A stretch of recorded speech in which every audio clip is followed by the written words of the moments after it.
character was attacked. They said almost nothing about his views on economics, but from the moment he was nominated, Heritage Foundation senior fellow Stephen Moore was tarred as a woman hater, a nut job, a racist. Unbelievable. Every vulnerability was hyped to hysterical proportions. It all had shades the Brett Kavanaugh hearings just several months ago. I love teaching law, but thanks to what some of you on this side of the committee have unleashed, I may never be able to teach again. My family and my name have been totally and permanently destroyed by vicious and false additional accusations.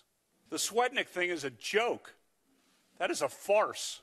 10 days passed where all this nonsense is coming out, and these things are printed and run breathlessly by cable news. You know, I wanted a hearing the next day. My family's been destroyed by this, Senator. Destroyed.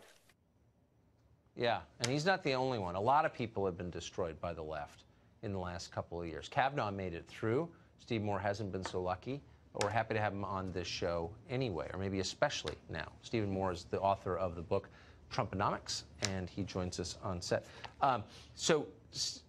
Steve Moore, I mean, you can defend yourself, but let me just say what I was struck by watching your character get impugned is that nobody even mentioned your views on relevant issues at all. It was, you're a bad person because you told a joke that must not have been a joke. You must be a bigot.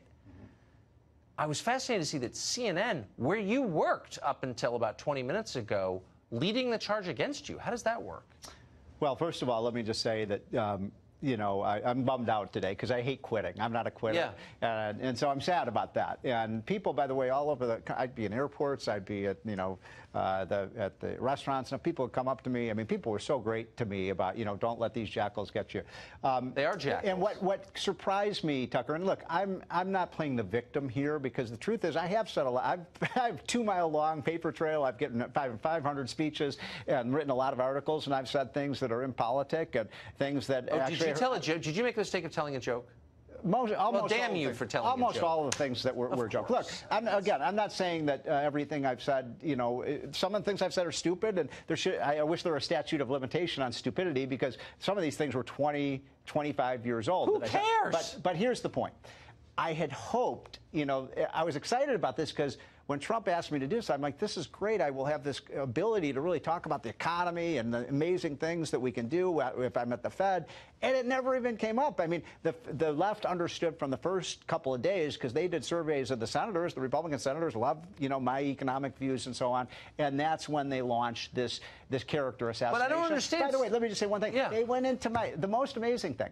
The Washington Post, New York Times, CNN, they got my divorce settlement from 10 years ago unsealed, so they could just put all of this dirt on me that had nothing to do with my qualifications to be on the Fed.